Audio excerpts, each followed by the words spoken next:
يا أيها الذين آمنوا اذكروا الله ذكرا كثيرا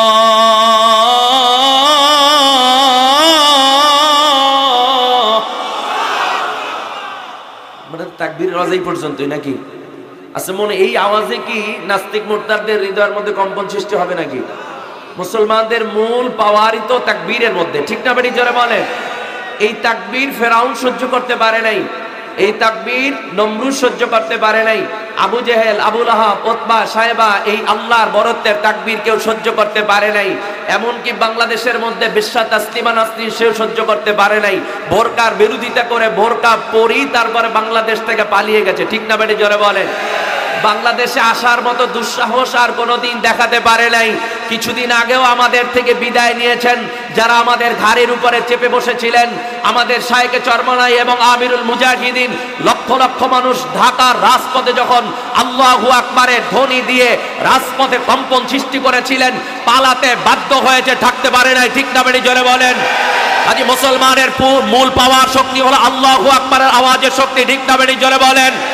কাজে আমি বলতে চাই, দল মত নির্বিশেষে আমাদের আল্লাহ এক, আমাদের রসুল এক, আমাদের কোরআন এক, আমাদের ইসলাম এক, আমাদের পরকাল এক। আমাদের মধ্যে কোনো আল্লাহর ক্ষেত্রে ভেদাভেদ নাই, রসুলের ক্ষেত্রে কোনো ভেদাভেদ নাই, ইসলামের ক্ষেত্রে কোনো ভেদাভেদ নাই, দেশের ক্ষেত্রে, দেশের মহাব্বতের ক্ষেত্রে কোনো ভেদাভেদ নাই। দল মত নির্বিশেষে ঐক্যবদ্ধভাবে যদি আমরা এই তাকবীরের আওয়াজ তুলতে পারি, এই বাংলার জমিনে আজকে যারা ইসলামকে নিভাই দিতে চায়, কোরআনের দাওয়াতকে বন্ধ করতে দিতে চায়, আলেমদেরকে জমিন থেকে উৎখাত করতে চায়, ওদের জায়গা বাংলার জমিনে হবে না, ওরা পালাতে বাধ্য হবে, ঠিক না বেটি? জোরে বলেন। কাজী তাকবীর দেওয়ার দরকার আছে না নাই? তাহলে সামনে পিছে এবং ডানে বামে যে যেখানে আছেন শরীরের সব শক্তিটুকু ছেড়ে দিয়ে আরো যেন চিৎকার দিয়ে বলি আল্লাহু আকবার। আলহামদুলিল্লাহ, আজ 18 নভেম্বর 2024 কাঠালিয়া উপজেলাবাসীর উদ্যোগে আয়োজিত 5 দিন ব্যাপী 11তম তাফসীরুল কোরআন মাহফিলের আজ আখিরি দিনের সম্মানিত সভাপতি জনাব হযরত মাওলানা ইঞ্জিনিয়ার আহসানুল্লাহ খান সাহেব দামাত বরকাতুহু আলিয়া, আজকের মাহফিলের প্রধান অতিথি বাংলার লাখো কোটি তাওহীদি জনতার ধর্মীয় আধ্যাত্মিক রাহবার, আমাদের সকলের প্রাণের মানুষ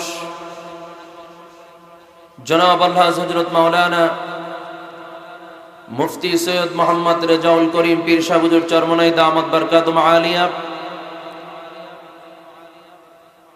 উপস্থিত দিগার উলামায়ে কেরাম, মুরাব্বিন আজম, সমবয়সী যুবক বন্ধুগণ, বাসার মধ্যে অবস্থানরত সম্মানিত মা ও বোনেরা, মহান রব্বুল আলামিনের দরবারে অসংখ্য অগণিত শুকরিয়া যে রব্বে কারীম অসংখ্য মানুষের মধ্য থেকে যাচাই করে বাছাই করে ভালোবেসে মহব্বত করে দুনিয়ার সমস্ত ঝামেলার থেকে বিরত রেখে হায়াতে বাঁচায় রাখিয়া শরীর স্বাস্থ্য সুস্থ রাখিয়া দুনিয়ার মধ্যে উত্তম একটি মজলিস, কোরআন হাদিসের মজলিস, আল্লাহ ওয়ালাদের মজলিস, জাকিরিন শাকিরিনদের মজলিস তথা জান্নাতের বাগানে আমাদেরকে আসার মতো, বসার মতো, কিছু কথা বলার মতো, শ্রবণ করার মতো তৌফিক সুযোগ যে আল্লাহ তাআলা আমাদেরকে দান করেছেন, এজন্য আমরা বেজার না খুশি? অল্প না বেশি? সকলের হৃদয় সকল ভালোবাসাটুকু উজাড় করে দিয়ে, জবানের সকল আওয়াজটুকু ছেড়ে দিয়ে আল্লাহর দেয়া জবান দ্বারা সকলেই কালিমাতুশ শুকর উচ্চারণ করি আলহামদুলিল্লাহ। আমাদেরকে জান্নাতের বাগানে বসার সুযোগ যিনি দিয়েছেন তার নাম কি? জোরে বলেন। অনেক দূর দূরান্ত থেকে অনেক ভাইয়েরা চলে আসছেন, গাড়ি ভাড়া করে, সময় ব্যয় করে এই জাকিরিনদের মিলন মেলায়, আল্লাহ ওয়ালাদের মিলন মেলায় দ্বীনের মহব্বত এখানে উপস্থিত হয়ে গেছেন। আল্লাহ পাক রব্বুল আলামিনের কাছে আমরা ফরিয়াদ করব, আল্লাহ তাআলা আজকের এই বসা, এই মুজাহাদা, এই কষ্ট আমাদের জন্য যেন কাল আখিরাতের জিন্দেগিতে নাজাতের ওসিলা হিসেবে কবুল করেন, সকলে বলি আমিন। আমি ভূমিকা ছাড়াই আলোচনার মধ্যে যেতে চাই। মূলত নসিহত তো আমরা আমিরুল মুজাহিদিনের কাছ থেকে শুনবো ইনশাআল্লাহ। আমাদের রূহের খোরাক আমরা সংগ্রহ করবো ইনশাআল্লাহ, সেই আশায় আমরা এখন উপস্থিত হয়েছি। বিশেষ করে আমি বলতে চাই, মূলত ওয়াজ মাহফিলের মূল উদ্দেশ্যই হলো ঈমান তৈরি করা। কি উদ্দেশ্য ভাই? এখানে আসি মূলত আমরা ঈমানের ব্যাটারিতে চার্জ দেওয়ার জন্য। এ কারণেই আমাদের মরহুম শায়েখ যারা চলে গেছেন, এই তরিকার যারা মুরব্বী ছিলেন, তারা এই চার্জ যেন ঠিক থাকে, ঈমানের উপরে যেন মানুষ ইস্তেকামত থেকে চলতে পারে, এজন্য কত সুন্দর পদ্ধতি রেখেছেন। মূল হেডকোয়ার্টার বছরে 2 বার চরমনায়ের অগ্রহণ এবং ফাল্গুনের মাহফিল। এখানে কোন আল্লাহর বান্দা 3 দিন 3.5 দিন যদি ঘুরে আসে, আমি আশা করি এবং গ্যারান্টি দিয়ে এটা বলতে পারি, যত শক্ত দিলের মানুষ হোক না কেন, এই 3 দিন 3.5 দিন ঘুরে আসলে কিছুটা হলেও তার ঈমানের পরিবর্তন আছে না নাই? কিছু না হলেও অন্ততপক্ষে যেই কয়দিন থাকে ওই কয়দিন জামাতে নামাজ হয়, একটা মিনিটও অহিতু নষ্ট হয় না। বয়ানের যে ফাঁকের সময়টা থাকে, এই সময়টা অহিতু যায় না, বরং সেটাও জিকিরের মাধ্যমে সময় অতিবাহিত হয়। শুধু তাই নয়, ওখান থেকে যে চার্জ নিয়ে আমরা আসি, এই চার্জ যেন নষ্ট না হয়, এই জন্য আবার মাসিক ইজতেমার ব্যবস্থা করা হয়েছে। যেখানে বছরে 2 বার এসেছেন, এবার এলাকায় যাওয়ার পরে প্রতি মাসে 1 বার আবার সবাই জমায়েত হয়ে এই ঔষধগুলো সেবন করবেন। তাহলে চার্জ ঠিক থাকবে, ঈমানের উপরে চলাটা সহজ হবে, শয়তানের ওয়াসওয়াসার থেকে বেঁচে থাকাটাও সহজ হবে। আবার 1 মাস পর উপস্থিত হওয়াটা, মাঝখানে অনেক গ্যাপ, লম্বা সময়। এই জন্য 3 নম্বর ঔষধ হিসাবে আবার সাপ্তাহিক তালিমি জলসা, যাতে করে লম্বা সময় গ্যাপ না থাকে। এই জন্য প্রতি সপ্তাহে 1 বার আবার একত্রিত হয়ে ঔষধ সেবন করা, যাতে করে শয়তান ওয়াসওয়াসা দিতে না পারে। আবার সপ্তাহে 1 দিন, এটাও অনেক লম্বা সময়। এর জন্য আবার ঔষধ বাতিয়েছেন, না সপ্তাহে 1 দিন বসলে হবে না, বরং প্রতিদিন সকাল সন্ধ্যা 2 বার ঔষধ সেবন করতে হবে, আল্লাহকে নিয়ে বসতে হবে, তাহলে শয়তানের ওয়াসওয়াসা থেকে বেঁচে থাকা যাবে। সকাল সন্ধ্যার মাঝে অনেক গ্যাপ সময় আছে, তখনও শয়তান ওয়াসওয়াসা দিতে পারে।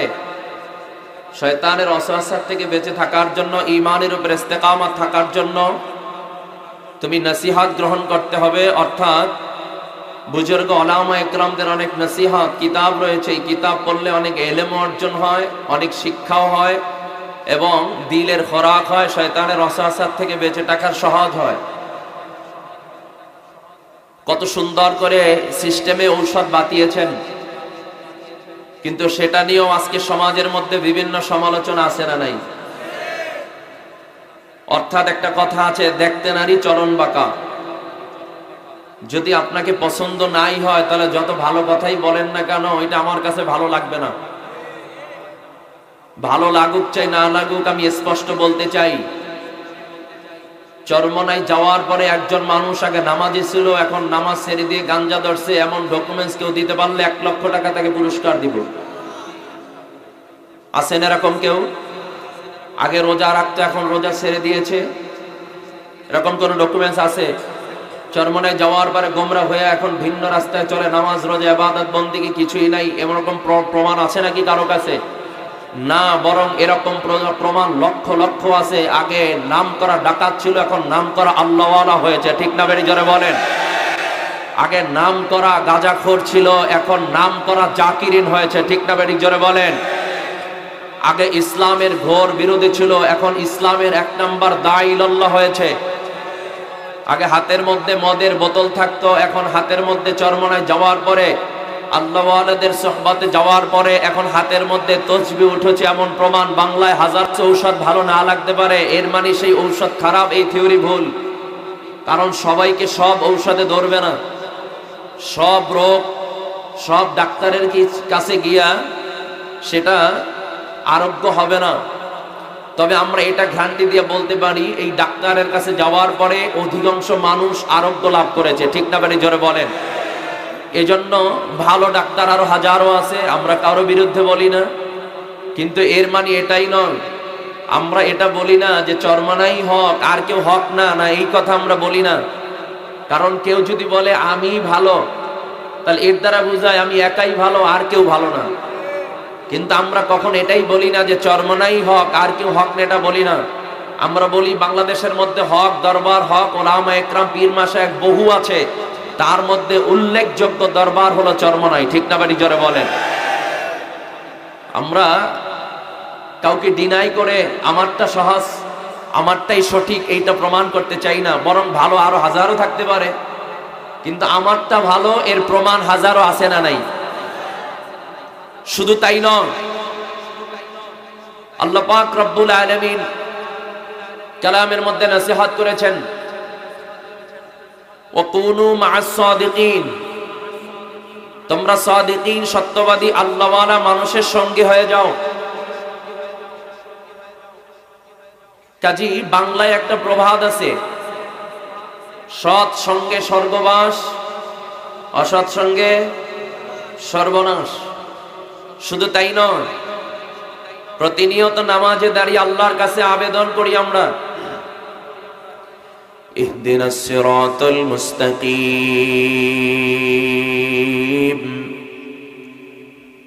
ইহদিনাস সিরাতাল মুস্তাকিম। প্রতিনিয়ত নামাজের মুসাল্লায় দাঁড়াইবার পর সূরা ফাতিহা তেলাওয়াতের মধ্যে আল্লাহর কাছে আবেদন আছে না নাই? কি বলছি এটা হুজুরে বুঝুক আর হের আল্লাহ বুঝুক, আমি তো মানুষকে দেখানোর জন্য, সামাজিকতা ঠেক দেওয়ার জন্য নামাজে দাঁড়াইছি। নামাজের মুসাল্লা দাঁড়াই আল্লাহর কাছে আমরা যে কমিটমেন্ট করি, ইয়াকা না'বুদু ওয়া ইয়াকা নাস্তাঈন, আমরা আপনারই ইবাদত করি এবং আপনার কাছেই সাহায্য চাই। এই যে প্রতিনিয়ত আল্লাহর কাছে আমরা যে কমিটমেন্ট করি, যে ওয়াদাবদ্ধ হই, কিন্তু এই সমাজের মধ্যে শতকরা 70 থেকে 80% মানুষ মসজিদ থেকে বের হওয়ার পরে এই কমিটমেন্ট, এই ওয়াদা ঠিক রাখে না। কারণ তারা মসজিদ থেকে বের হই, তারা এই কথাই বুঝাইতে চায়, মসজিদে বৈশা হুজুরও একটা মনোরকম বুঝ দিছি, আল্লাহরও বুঝ দিছি। এখন মসজিদ থেকে বের হওয়ার পরে যা করব সব করব আমার মন মতো, এরকম লোক আছে না নাই? তাহলে আমরা আল্লাহর কাছে প্রতিনিয়ত আবেদন করি, ইহদিনাস সিরাতাল মুস্তাকিম, আয় আল্লাহ আপনি আমাকে সরল সঠিক পথে পরিচালিত করেন। সরল সঠিক পথ কোন রাস্তা, এইটা বলতে গিয়ে আমরা সামনের দিকে আবার আলোচনা করি। সিরাতাল্লাযীনা আন'আমতা আলাইহিম, তাদের পথ যাদের প্রতি আপনার রহমত, করুণা, দয়া বর্ষিত হয়, যাদের উপর আপনি রাজি এবং খুশি আছেন, তাদের পথ। গায়রিল মাগদুবি আলাইহিম ওয়ালাদ-দাল্লিন, তাদের পথ নয় যারা গজবে পতিত এবং পথভ্রষ্ট, ওই সমস্ত মানুষদের পথ নয়। তা আল্লাহর কাছে আমরা প্রতিনিয়ত নামাজের মুসাল্লায় দাঁড়ায় যে কমিটমেন্ট করি, এই কমিটমেন্ট গুলো আমাদের যদি ঠিক থাকতো, এই ওয়াদাগুলো যদি আমার ঠিক থাকতো, তাহলে এই সমাজটাও একটা জান্নাতি পরিবেশে রূপান্তরিত হয়ে যেত। তাহলে বন্ধু এখান থেকে জবাব হলো, আমরা মূলত এই তরিকার সাথে সম্পৃক্ত হয়েছি দুনিয়ার কোন লাভের উদ্দেশ্যে নয়, ঠিক না বেঠিক জোরে বলেন? আমরা চিশতিয়া সাবরিয়া তরিকার সাথে সম্পৃক্ত হয়েছি দুনিয়ার কোন স্বার্থ হাসিলের জন্য নয়, দুনিয়ার কাউকে রাজি খুশি করার জন্য নয়। এই তরিকার সাথে সম্পৃক্ত হয়েছি একমাত্র রাজি খুশি করব কাকে? আওয়াজ দিয়া বলে, আল্লাহকে পাওয়ার জন্য। আল্লাহর ভালোবাসা অর্জন করার জন্য মূলত ওই তরিকার সাথে সম্পৃক্ত হয়েছি। এজন্যই তো আল্লাহ পাক রব্বুল আলামিন যেই রকম নির্দেশনা দিয়েছেন, ওই নির্দেশনার আলোকে আমাদের যারা আমির রয়েছেন, আমাদের যারা শায়েখ রয়েছেন, আমাদের যারা মুরব্বী রয়েছেন, আমাদেরকে ওই অনুযায়ী সবক বাতায় দেয়, ওই অনুযায়ী আমাদেরকে রাস্তা দেখায় দেয়, ওই কোরআন হাদিস অনুযায়ী আমাদেরকে যে পথ বাতায় দেয়, ওই পথ অনুযায়ী আমরা চলার জন্য চেষ্টা করি। এর মানে পীর সাহেব চরমনায়ের ব্যক্তিগত মন গড়া ইসলাম পরিপন্থী কোনো কথা আমরা মানার জন্য যাই নাই। আর পীর সাহেব চরমনায় ইসলাম পরিপন্থী কোনো হুকুম আমাদেরকে কখনো দিয়ে থাকেন না। কাজী বন্ধের জন্য আমি এক নম্বর আপনাদেরকে বলতে চাই, সমালোচনা করলেও যদি দেখিয়া সমালোচনা করা যায় সেইটা আরো গ্রান্টেড বেশি হয়। সমালোচনা করলেও যদি দেখিয়া সমালোচনা করা যায় সেইটার গ্রহণযোগ্যতা কম না বেশি? তাহলে আমি বলবো, যারা সমালোচনা করতে চান অথবা যারা মহাব্বত করেন, প্রথমেই আমি আপনাদেরকে বলতে চাই, আমি আপনাদেরকে জানাতে চাই, এই তরিকার সাথে যারা সম্পৃক্ত হয়েছে অথবা হতে পারেন নাই, আমি আপনাদের সবাইকে প্রথমেই একটা ওয়াদা, একটা কমিটমেন্ট আপনাদের কাছ থেকে নিতে চাই। কারণ নেক কাজের জন্য বান্দা যখন থেকে নিয়াত করে, ওই থেকে বান্দার আমল নামায় সওয়াব দিয়ে দেন কে? তাহলে নেক কাজের জন্য নিয়াত করতে রাজি আছি না নাই? তাহলে এক নম্বরই আমি আপনাদেরকে দাওয়াত দিতে চাই, আগামী 27, 28, 29 নভেম্বর চরমনায়ের অগ্রহায়ণের মাহফিল চলে আসছে। আর চরমনায়ের মাহফিল চলে আসলে আল্লাহর পাগলেরা বাড়ি বসে থাকতে পারে না, তাদের হৃদয়ের মধ্যে জালজালা সৃষ্টি হয়ে যায়। ঠিক না বেঠিক? জোরে বলেন। এখনই অনেকের মনের মধ্যে জালজালা সৃষ্টি হয়ে গেছে, কখন ওই ময়দানে চলে যাব। কাজে আমি বলতে চাই, যারা মুজাহিদ আছেন এবং যারা আম মানুষ আছেন, সবার জন্য আমি প্রথমেই নিয়াতটা করাতে চাই, আগামী 27, 28, 29 নভেম্বর চরমনায়ের অগ্রহায়ণের মাহফিলে কারা কারা যাওয়ার নিয়াত করতে পারি? হাতটাকে আল্লাহকে দেখায় দেই, হাতে নাড়া দেই, সবাই নাড়া দেই। আল্লাহ আপনি আমাদের সবাইকে যাওয়ার মতো তৌফিক দান করে দেন। যাদের অর্থ নাই, অর্থের ব্যবস্থা করে দেন। যাদের হাজারো সমস্যা আছে, সমস্যাকে সমাধান করে দেন। সকল বাধা অতিক্রম করে ওই জাকিরিনদের মজলিস আমাদেরকে যাওয়ার মতো তৌফিক দান করেন। সবাই বলি আমিন। রাগ করছেন আপনারা? বেজার হয়েছেন? হুজুর একটা আটকায় মাহফিল দিয়ে দিল নাকি? এটা কি আমরা কি করছি? নিয়াত করেছি নাকি? নিয়াত করেছি ইনশাআল্লাহ নাকি?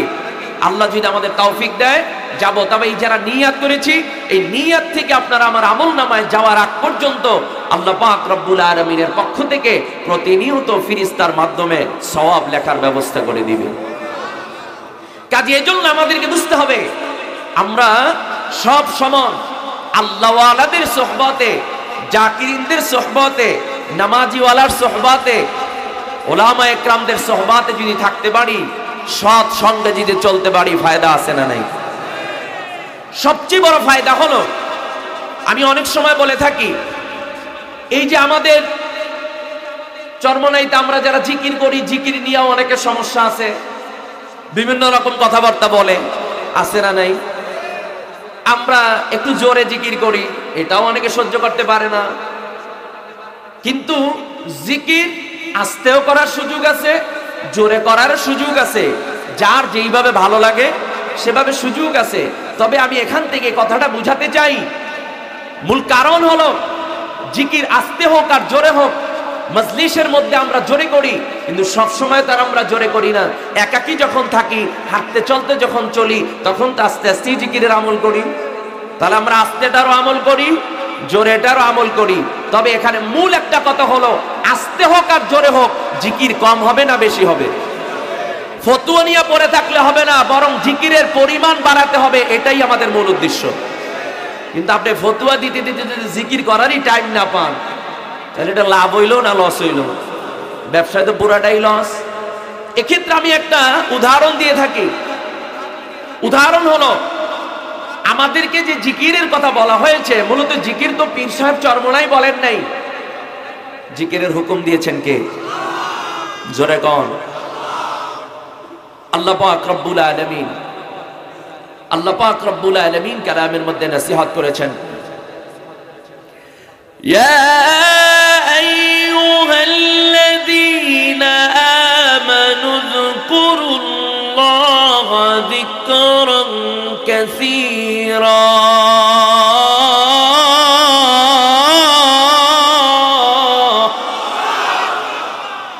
মানে তাকবীরের আওয়াজ এই পর্যন্তই নাকি? আচ্ছা, মনে এই আওয়াজে কি নাস্তিক মুরতাদদের হৃদয়ের মধ্যে কম্পন সৃষ্টি হবে নাকি?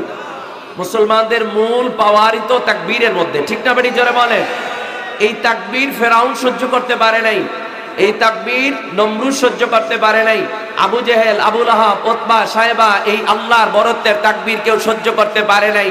এমনকি বাংলাদেশের মধ্যে বিশ্বা তাসলিমা নাসরিন সেও সহ্য করতে পারে নাই। বোরকার বিরোধিতা করে বোরকা পরি তারপরে বাংলাদেশ থেকে পালিয়ে গেছে, ঠিক না বেটি জোরে বলে?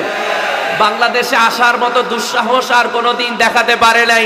কিছুদিন আগেও আমাদের থেকে বিদায় নিয়েছেন যারা আমাদের ঘাড়ের উপরে চেপে বসেছিলেন, আমাদের শায়েখে চরমনাই এবং আমিরুল মুজাহিদিন। লক্ষ লক্ষ মানুষ ঢাকার রাজপথে যখন আল্লাহু আকবারের ধ্বনি দিয়ে রাজপথে কম্পন সৃষ্টি করেছিলেন, পালাতে বাধ্য হয়েছে, থাকতে পারে নাই, ঠিক না বেটি জোরে বলেন? আজ মুসলমানের মূল পাওয়ার শক্তি হলো আল্লাহু আকবারের আওয়াজের শক্তি, ঠিক না বেটি জোরে বলেন? কাজে আমি বলতে চাই, দল মত নির্বিশেষে আমাদের আল্লাহ এক, আমাদের রসুল এক, আমাদের কোরআন এক, আমাদের ইসলাম এক, আমাদের পরকাল এক। আমাদের মধ্যে কোনো আল্লাহর ক্ষেত্রে ভেদাভেদ নাই, রসুলের ক্ষেত্রে কোনো ভেদাভেদ নাই, ইসলামের ক্ষেত্রে কোনো ভেদাভেদ নাই, দেশের ক্ষেত্রে, দেশের মুহাব্বতের ক্ষেত্রে কোনো ভেদাভেদ নাই। দল মত নির্বিশেষে ঐক্যবদ্ধভাবে যদি আমরা এই তাকবীরের আওয়াজ তুলতে পারি, এই বাংলার জমিনে আজকে যারা ইসলামকে নিভাই দিতে চায়, কোরআনের দাওয়াতকে বন্ধ করতে দিতে চায়, আলেমদেরকে জমিন থেকে উৎখাত করতে চায়, ওদের জায়গা বাংলার জমিনে হবে না, ওরা পালাতে বাধ্য হবে, ঠিক না বেটি জোরে বলেন? কাজী তাকবীর দেওয়ার দরকার আছে না নাই? তাহলে সামনে পিছে এবং ডানে বামে যে যেখানে আছেন শরীরের সব শক্তিটুকু ছেড়ে দিয়ে আরো জোরে চিৎকার দিয়ে বলি আল্লাহু আকবার। হয় নাই, পিছনের ভাইরা বলে নাই, এরা চিন্তা করছে বিপদ আপদ যা যায় সামনে দিয়ে যাক, কি কর? আচ্ছা, সামনের লোকে তাকবীর দিলে পিছনের লোকের সব হইব নি, কথা কয় না? তাহলে এবার ডাকবো, আওয়াজ সামনে হয় না পিছে হয়? এবার আরো জোরে শরীরের সব শক্তিটাকে চিৎকার দিয়া বলি আল্লাহু আকবার। হয় নাই, মুষ্টিবদ্ধ হাত জাগায়া, হাত উপরে জাগায়া, মুষ্টিবদ্ধ হাত সবাই জাগাই, মুষ্টিবদ্ধ হাত জাগাই। এবার সবাই আরো জোরে বলে আল্লাহু আকবার, আরো জোরে বলি আল্লাহু আকবার। আল্লাহ আমাদের সবাইকে কবুল করুক, সকলে বলে আমিন। তাহলে ইসলামের ক্ষেত্রে আমরা ঐক্যবদ্ধ থাকতে রাজি আছি না নাই? দেশের ক্ষেত্রে ঐক্যবদ্ধ থাকতে রাজি আছি না নাই? না না, এইখানে থাকা যাবে না। হুজুর সূরা কালমা যা শিখান, তালিমি জলসা শিখান, মসজিদে মাহফিলে বয়ান যা করেন, মাটির নিচের বয়ান করেন, কোনো সমস্যা নেই, কিন্তু উপরের কথা কইয়েন না। কি কথা বল না কেন? উপরের কথা আপনারা বলবেন না কেন? আপনাকে মসজিদে 5,000 টাকা বেতন দেই, 6 মাস বাকি, সমস্যা কি আপনার? আপনারা তো দাওয়াত দিলে বাসার বড় মুরগিটা লালন পালন করে এটা তো আপনারই খাওয়াই, যাওয়ার সময় 100 টাকা হাদিয়াই দেই, আবার দোয়া করেন আমাদের ফ্যামিলির মধ্যে যারা আছে, জিন্দা আছে, মুর্দা আছে, বেশ আপনাদের কাছে তো দোয়া করা, উদ্বোধন করবেন, দোয়া করবেন, আখিকায় দাওয়াত পাইবেন, ছাগল জবাইতে দাওয়াত পাইবেন, গরু জবাইতে কোরবানির সময় দাওয়াত পাইবেন, ইমামতি করবেন, কোনো সমস্যা নাই, একতে দায়িত্ব বিহাজাল ইমাম। কিন্তু অন্যদিকে যাইয়েন না, তাহলে আমাদের রিজিকে হাত পড়বে। কি কথা বল না কেন?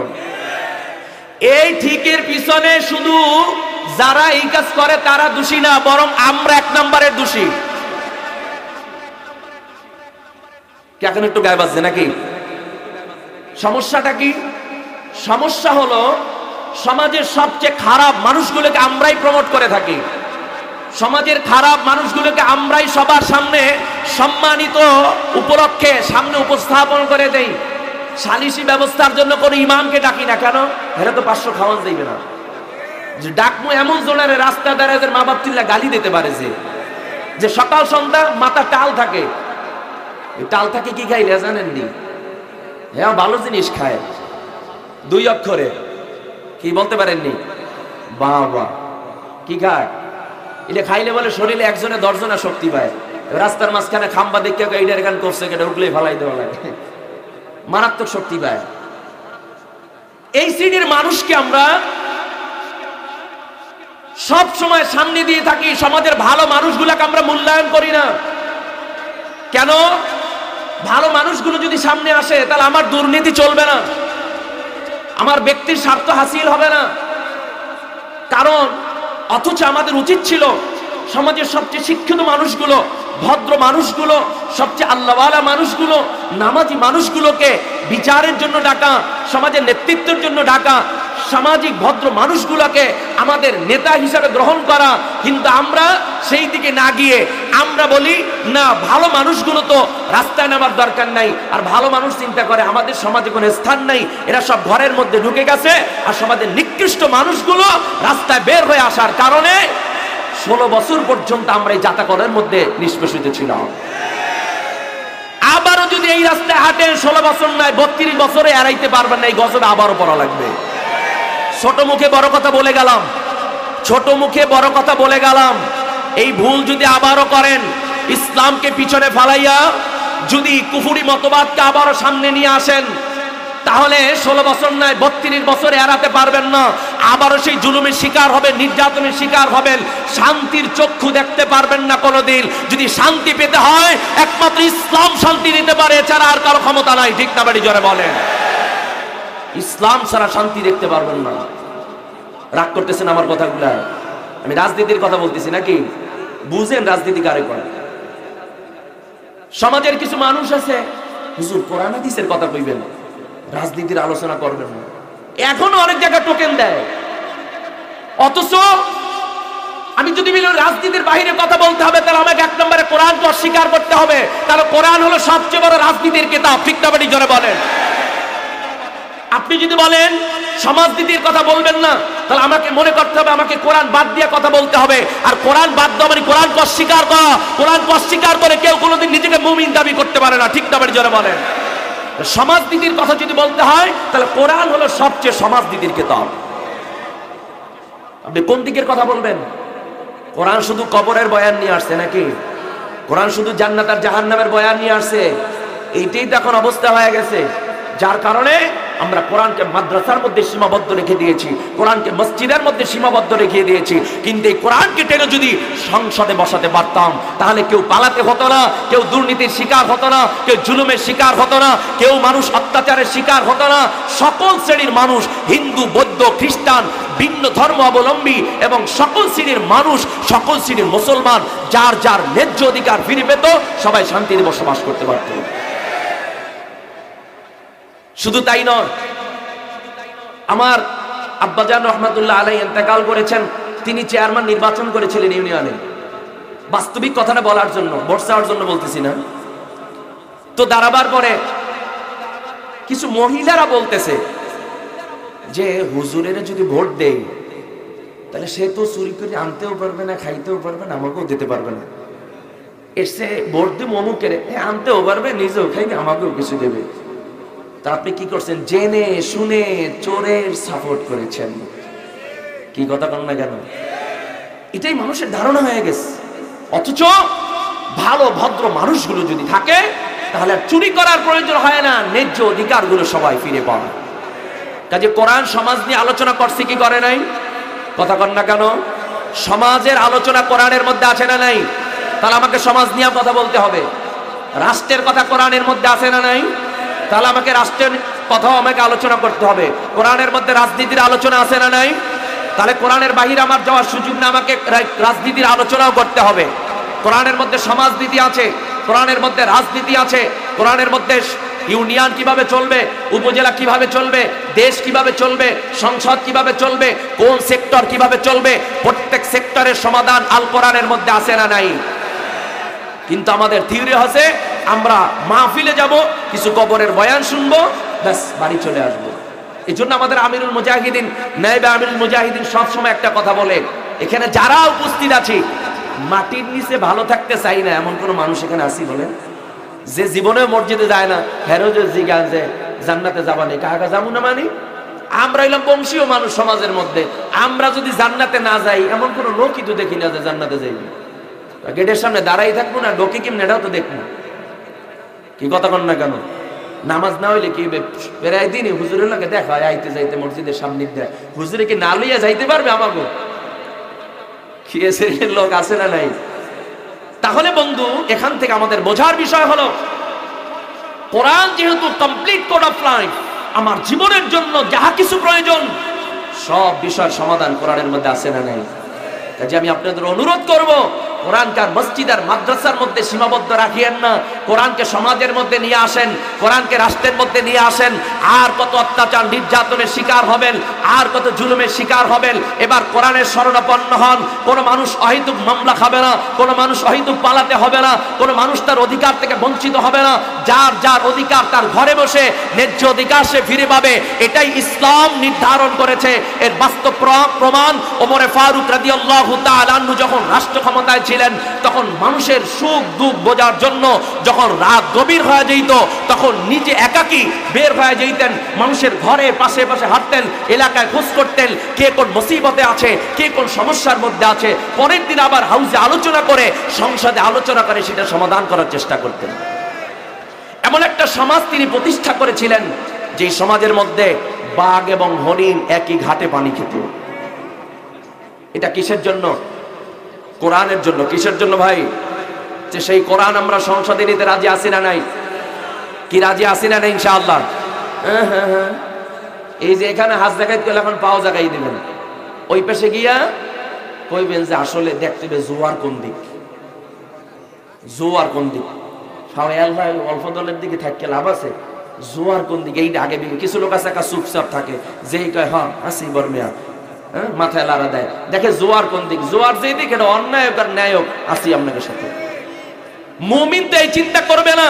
মুমিনের খেয়াল হলো জোয়ারের ভাটা নাই, আমার জীবন যতদিন আছে ততদিন আমি ইসলামের সাথে আছি, আমার দেহে যতদিন প্রাণ আছে ততদিন আমি কোরআনের পক্ষে আছি। কোরআনের বাহিরে, ইসলামের বিপক্ষে, রাসূলের আদর্শের বাহিরে তাতে একাও যদি দাঁড়িয়ে থাকতে হয়, ভিন্ন প্ল্যাটফর্মে কোনো মুমিন যেতে পারে না। ঠিক না বাড়ি জোরে বলেন? এজন্য আমাদের মরহুম সাহেব রহমাতুল্লাহ আলাইহি বলেছিলেন, ইসলামের পক্ষে একা দাঁড়িয়ে গেলাম, কে আমার পাশে থাকবে আর না থাকবে এটা আমার দেখার বিষয় নয়। আমার ছেলেরাও যদি আমার সাথে না থাকে আমার কিচ্ছু আসে যায় না, আমি হকের পক্ষে একা ফজলুল করিম দাঁড়িয়ে থাকবে ইনশাআল্লাহ। তিনি একা হকের পক্ষে দাঁড়িয়েছিলেন বিদায় আজকে বাংলাদেশের মধ্যে হাজারো লক্ষ কোটি মানুষ আজকে ইসলামের বুঝ পেয়েছে, দ্বীনের বুঝ পেয়েছে। ইসলামের মধ্যে থেকেও পীরগিরি কইরাও যে রাজনীতি করা যায়, সমাজ পরিচালনা করা যায়, চেয়ারম্যানি করা যায়, মেম্বারি করা যায়, এটার বাস্তব নমুনা পীর সাহেব চরমনায় দেখিয়ে দিয়েছে। ঠিক না বাড়ি জোরে বলে? কিন্তু এর আগে ওলামা একরামদের ধারণা ছিল যে এই কাজ তো আমাদের না, কিন্তু কঠিন কাজ, আমাদের সূরা কেরাত পড়া আমাদের জন্য সহজ, এইটি আমাদের জন্য যথেষ্ট। কিন্তু না, আমি বলবো সবচেয়ে বড় জ্ঞানী হলো ওলামা একরাম। কি ঠিক আসতে বললেন যে সবচেয়ে বড় জ্ঞানী ওলামা একরাম। বলবেন এটা কিভাবে বললেন? আমি বলবো যার কাছে কোরআন আছে সে সবচেয়ে জ্ঞানী মানুষ। ঠিক না বেটি জোরে বলেন? যার কাছে কোরআন আছে সে সবচেয়ে সম্মানিত মানুষ। যার কাছে কোরআন হাদিসের জ্ঞান আছে তিনি সবচেয়ে জ্ঞানী, সবচেয়ে পাণ্ডিত্য মানুষ, সবচেয়ে সমাজ পরিচালনার জন্য যোগ্যতা সম্পন্ন মানুষ। ঠিক না বেটি জোরে বলেন? সালিসি ব্যবস্থার মাসআলা পড়লাম আমরা, আর আমরা নাকি সালিসি বুঝি না। কি কথা কন না কেন? এই যে বন্টনের কিতাব পড়লাম আমরা, ওয়ারিশ বন্টন, এই যে হক কিভাবে হয়, সালিসি ব্যবস্থা কিভাবে হয়, অধিকার কিভাবে বাস্তবায়ন করতে হয়, এই কিতাব পড়লাম ওলামা একরাম, আর আমরা বলি কিছু জানি না। আল্লাহ আমাদের সবাইকে সহি বুঝ দান করুক, সকল বলে আমিন। মোটামুটি একটু রাগ করছেন মনে মনে, তারপরে ক্ষমা চেয়ে নিচ্ছি। দ্বীনের জন্যই, দ্বীনের মহব্বতই বলেছি। আল্লাহ আমাদের সবাইকে দ্বীনের জন্য কবুল করুক, সকল বলে আমিন। এই জন্য আল্লাহ পাক রব্বুল আলামিন মুমিনের জন্য ঘোষণা দিয়েছেন। বলবো মুমিনের জন্য আল্লাহ তাআলা আশার বাণী শুনিয়েছেন। আল্লাহ পাক রব্বুল আলামিন কালামের মধ্যে নসিহত করেননি, ওয়ালা তাহিনু ওয়ালা তাহজানু ওয়া আনতুমুল আ'লাউন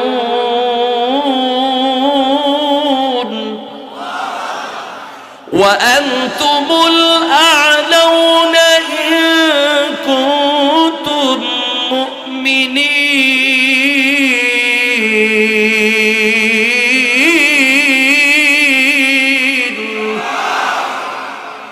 আল্লাহ পাক রব্বুল আলামিন কালামের মধ্যে বলেন, তোমরাই সফলতা অর্জন করবে, তোমরাই বিজয় অর্জন করবে।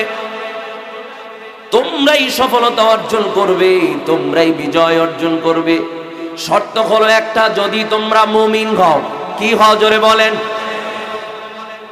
আল্লাহ পাক রব্বুল আলামিন বলে, দুনিয়ার মানুষ, যদি তোমরা মুমিনের খাতায় নামটা লেখায় দিতে পারো, যদি তোমরা মুমিনের খাতায় নামটা লেখায় দিতে পারো, যদি তোমরা মুমিন হতে পারো।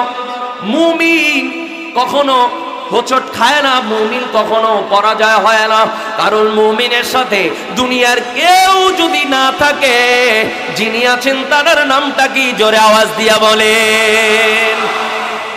আল্লাহ থাকলে কোনো টেনশন আছে নাকি? কথা কয় না কেন? তাহলে আমাদের সাথে কে আছেন? শাহাদাত আঙ্গুলটা উঁচু করে বলেন, কে আছেন আমাদের সাথে? কে আছেন জোরে বলেন। আল্লাহ কবুল করুক, সকলে বলে আমিন। তাহলে আল্লাহ যদি থাকে, তাহলে বদরের প্রান্তরে সংখ্যায় কম হলেও বিজয় আমার আল্লাহ দিয়ে দেয়। মুসলমানের অস্ত্র কম, মুসলমানের সংখ্যায় কম, মুসলমানের অর্থের দিক থেকে কম, মুসলমানের শক্তির দিক থেকে কম, মুসলমান অর্থনৈতিকভাবে দুর্বল, অস্ত্রের দিক থেকে দুর্বল, লোকের দিক থেকেও দুর্বল। কিন্তু তারপর ইতিহাস খোঁজ করলে দেখা যায় মুসলমানের বিজয়ের সংখ্যা বেশি। কাফেররা সব দিক থেকে সম্পন্ন থাকার পরেও, স্বয়ং সম্পন্ন হওয়ার পরে তাদের বিজয়ের সংখ্যা কম। ঠিক না বাড়ি জোরে বলেন? কারণ বিজয় শক্তির মাধ্যমে হয় না, বিজয় অস্ত্রের মাধ্যমে হয় না, বিজয় অর্থের মাধ্যমে হয় না। বিজয় দান করেন কে? জোরে আওয়াজ দিয়ে বলেন। ওয়ালা তাহিনু ওয়ালা তাহজানু ওয়া আনতুমুল আ'লাউনা ইন কুনতুম মুমিনিন। তাহলে বন্ধু, জবাব হলো আল্লাহ পাক রব্বুল আলামিনের এই নির্দেশনা অনুযায়ী আমরা যারা আছি, আমাদের সবাইকে পরিপূর্ণ মুমিন হওয়ার দরকার আছে না নাই? নামে তো সাইনবোর্ডে মুমিনের অভাব নাই, সাইনবোর্ডে মুমিনের অভাব নাই, কিন্তু সময় মতো ডাক দিলে মুমিন আর খোঁজ করে পাওয়া যায় না। মুমিনের তো আমাদের সমাজে অভাব নাই, সবাই আমরা মুমিন দাবি করি, কিন্তু রসুলের আদর্শ বাস্তবায়নের ক্ষেত্রে যদি লোক ডাক দেওয়া হয়, তখন আর লোক পাওয়া যায় না। ঠিক কিনা জোরে কন? মুমিনের অভাব নাই। কোরআনের যদি অবমাননা হয়, তখন যদি ডাক দেওয়া হয়, তখন মুমিন কয় ওইটা তো হয়েছে আমেরিকা, ওইটা হয়েছে ভারতে, এইগুলার মাথা খারাপ হয়েছে, এরা লাফায় বাংলাদেশে। বলে কি বলে না জোরে বলেন? আমার মুসলমান সন্তানেরাই বলে ওটা তো আমেরিকার মধ্যে হয়েছে, এখানে বৈশা লাফায়া লাভ কি? ওইটা তো রাশিয়ার মধ্যে হয়েছে, ওইটা তো ভারতের মধ্যে হয়েছে, এইটা নিয়ে বাংলাদেশে লাফাইলে কি লাভ হবে? আমরা এটাই জানতে চাই। আমরা লাভ লসের হিসাব আমরা করি না, আমাদের মূল লাভ লসের হিসাব আমার আল্লাহ আমার উপরে কোন কাজে বেজার আর কোন কাজে খুশি। যেই কাজে আমার আল্লাহ রাজি, আমরা জীবন দেওয়ার জন্য সেই কাজ করার জন্য রাজি। শুধু তাই নয়, শুধু তাই নয়, আজকেও বাংলাদেশের মধ্যে এই কোরআনের আলোকে বন্ধ করার জন্য ষড়যন্ত্র আছে না নাই? কতক্ষণ না কেন? আপনি মনে করেছেন 5ই আগস্ট দেশ স্বাধীন হয়েছে, তার মানে ইসলামও কায়েম হয়ে গেছে? না না, দেশ স্বাধীন হয়েছে, ইসলাম কায়েম হয়েছে, বিষয়টা এমন নয়। এখনো কিছু নাস্তিক মাথা গুজে বসে রয়েছে, এরা নিচে নিচে চায় কিভাবে ইসলামকে ধ্বংস করা যায়। এদের এখনো প্রচেষ্টা আছে কিভাবে বহির রাষ্ট্রের দাদা বাবুদেরকে খুশি করা যায়। যতই বলেন না কেন, যারা আছে সবাই কিন্তু ইসলাম প্রতিষ্ঠিত হোক এইটা চায় না। কারণ এটা হলে অনেকেরই সমস্যা।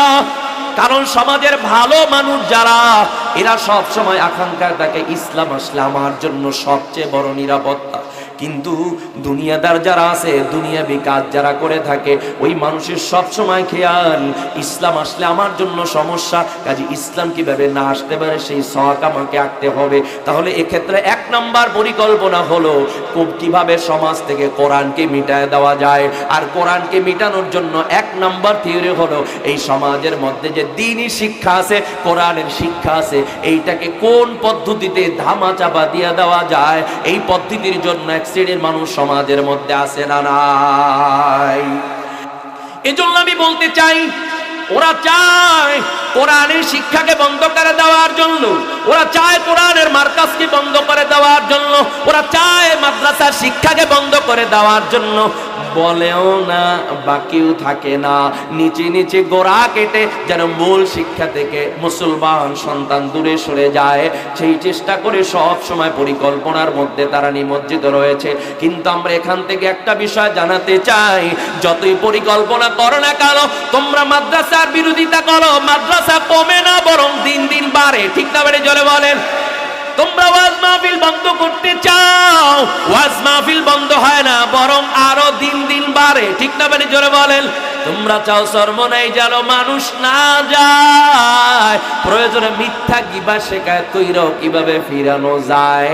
যতই চেষ্টা করো না কেন, মাঠ একটা থেকে এখন 6টা হয়েছে, সামনে 7টার প্রয়োজন হয়ে যাবে, ফিরাতে পারবে না। কারণ ইসলামের বাতি দুনিয়ার কোন মানুষের হাতে আমার আল্লাহ দেয় নাই। কোরআনের চাবিকাঠি যার কাছে, তার নামটা কি জোরে আওয়াজ দিয়া বলেন? এজন্য আমি আপনাদেরকে বলতে চাই, যতদিন বাঁচবো কোরআন নিয়ে বাঁচবো, ইসলাম নিয়ে বাঁচবো। ঠিক না বেঠিক জোরে বলেন? কারণ কোরআনের সাথে বন্ধুত্ব করলে ফায়দা আছে না নাই? আল্লাহ ওয়ালাদের সাথে সোহবতে থাকলে ফায়দা আছে না নাই? জোরে বলেন। কাজী বন্ধু, আমি আপনাদেরকে বলতে চাই, কতদিন দুনিয়ায় বাঁচবো জানা নাই, সময় কিন্তু বেশি নাই,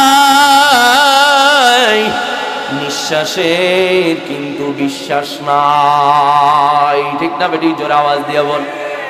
কাজী বন্ধের জন্য বলতে চাই, একদিন আমরা এখানে যারা বসা আছি কেউ জমিনের মধ্যে ছিলাম না, আজকে আমরা যারা এখানে বসা আছি আমরাও একদিন সবাই মাটির ঘরে চলে যাব। আমাদের কবরের কোনো অস্তিত্ব থাকবে না, আমাদের কোনো নাম গন্ধ পরিচয় কিছুই থাকবে না, আমাদের কথা কেউ স্মরণ করবে না, অনেকের কবরের চিহ্নও থাকবে না, সবাই আমরা মাটির ঘরে চলে যাব। কাজী দুনিয়ায় থাকা অবস্থায় যদি আল্লাহর সাথে, রসুলের সাথে, ইসলামের সাথে, কোরআনের সাথে যদি সম্পর্কটা লাগায় দেওয়া যায়, হয়তোবা বন্ধু আপনার আমার জানা নাই, আল্লাহর পথে যে বান্দারা চলে তাদের বিদায়টাও আমার আল্লাহ ঈমানের হালতে কবুল করে নেয়। আর ওয়াজ মাহফিল, জিকির আজকার মাহফিল, এই দ্বীনি দাওয়াত যা বলেন না কেন, সব কিছুর মূল উদ্দেশ্য হলো ঈমান নিয়ে দুনিয়া থেকে বিদায় হওয়া। কাজী বন্ধের জন্য আমি আপনাদেরকে বলতে চাই, এই অল্প সময় আখিরাতের জিন্দেগির জন্য কিছু সামান জোগাড় করে নেন। আজকে যারা আমরা এখানে বসছি, এখান থেকে আমরা নসিহত গ্রহণ করে বিদায় হব। আমরা সবাই কবরের বাসিন্দা। আমরা একদিন জমিনে ছিলাম না, আমার বাবা ছিল, বাবাও নেই, অনেকের দাদা দুনিয়ায় নাই, তালই নাই, বাবাও নাই, সবাই কবরের বাসিন্দা হয়ে গেছে। আমরা আবার যেদিন কবরের দিকে পাড়ি জমাইব, হাজারো চেষ্টা করলে আর কিন্তু দুনিয়ায় ফিরে আসার মতো কোনো সুযোগ নেই। এজন্য আমি বলবো, সব সময় নেকের পরিবেশে থাকা। যেই বান্দা নেকের পরিবেশে থাকে, ওই বান্দার মৃত্যুটাও নেকের পরিবেশে হয়। ঠিক না বেঠিক জোরে বলেন? এর বাস্তব প্রমাণ আমি মুজাহিদ ভাইদেরকে বলতে চাই, আপনারাই মাহফিল আসলেই অজুহাত পেশ করেন, অগ্রহণের মাহফিলে যাব না, ফাল্গুনে যাব, আবার যদি যাই তাহলে আখিরে মোনাজাত ধরার জন্য যাব। আমি সব জায়গায় বলি, আপনাদের শিক্ষা নেওয়ার জন্য বলি। আমার আব্বা চরমনের একজন মুজাহিদ ছিলেন, একজন ত্যাগী মুজাহিদ ছিলেন। জীবন চলে যেতে পারে, তারপরেও চরমনের মাহফিল কোনোদিন কামাই দেয় নাই, বরং সব সময় তার বক্তব্য ছিল এটা, আমার যদি যত অসুস্থ থাকি না কেন, প্রয়োজনে আমার লাশ চরমনাই থেকে আসবে, তারপরও আমি মাহফিল কখনো কামাই দিব না। আল্লাহর বান্দার এই দোয়া, আল্লাহর বান্দার এই কথা আল্লাহ এমন ভাবে কবুল করেছেন। গত ফাল্গুনের মাহফিলে যারা গিয়েছিলেন, ফাল্গুনের মাহফিলের শেষ দিন শুক্রবার সকালবেলা আল্লাহর বান্দা চরমনাইতে ইন্তেকাল করেছিলেন। জুমার নামাজের পরে আমার আব্বার জানাজা হয়েছিল, নায়েবে আমিরুল মুজাহিদিন জানাজার নামাজ পড়িয়েছিলেন। আমার আব্বার মুখের কথা, সুস্থ অবস্থায় দেশে আসতে পারে নাই, বরং চরমনাই থেকেই গোসল করাইয়া সাদা কাপড়ে প্যাকেট হয়ে তারপরে লক্ষ লক্ষ মানুষ জানাজা নিয়ে বাড়িতে চলে আসছেন। কিসের অজুহাত দিয়ে আজকে মাহফিল কামাই দেন? কিসের অজুহাত দিয়া তালিমি জলসা বাদ দিয়া দেন? কিসের অজুহাত দিয়া ইসলামের উপর চলাটা বাদ দিয়া দেন? হায়াতের কিন্তু গ্যারান্টি নাই, মৌতের কিন্তু কোনো বয়স নাই, কোনো সময় নাই। কাজী বন্ধু, এজন্য আমি আপনাদেরকে বলতে চাই, আজকের মাহফিলটাকে বিদায় মাহফিল মনে করে নিয়াতকে খালিস করে নেন। আর কোনোদিন আল্লাহর গোলামির বাহিরে চলবো না, নবীর তরিকার বাহিরে আর কোনোদিন চলবো না, দ্বীনি মজমা কোনোদিন কামাই দিব না, চরমনের মাহফিল আল্লাহওয়ালাদের মজমা কোনোদিন কামাই দিব না। কাজী বন্ধু আমি আপনাদেরকে বলতে চাই আজকের মাহফিলটা বিদায় মাহফিল মনে করে আমি আজকে দেখবো এখানে যারা বসা আছেন, যেহেতু কোরআন কারিমিয়া সাকওয়াতিয়া মাদ্রাসার উদ্যোগের মাহফিল, মুজাহিদ কমিটির মাহফিল, এই কোরআনের মাহফিলে আমি কয়েকজন মানুষ এখান থেকে দেখতে চাই যারা কোরআনের বন্ধু হওয়ার আকাঙ্ক্ষা হৃদয়ের মধ্যে আছে, যাদের মনে চায় না কোরআনের বন্ধু হওয়ার জন্য আমি তাদেরকে জোর আরোপ করব না, কিন্তু কোরআনের বন্ধু হওয়ার জন্য কয়েকটা মানুষ এখানে চাই। হয়তো আজকের এই স্বীকৃতি আল্লাহ তাআলা আপনাকে কোরআনের বন্ধু হিসাবে কবুল করে নিতে পারেন। এমন কয়টা মানুষ এখানে কারা কারা আছেন যে আমরা কোরআনের বন্ধু হতে চাই, কোরআনের সাথে সম্পর্ক করতে চাই? ওই কয়টা মানুষের হাত আমি একটু দেখতে চাই, আল্লাহকে জাগায় দেখায় দেন।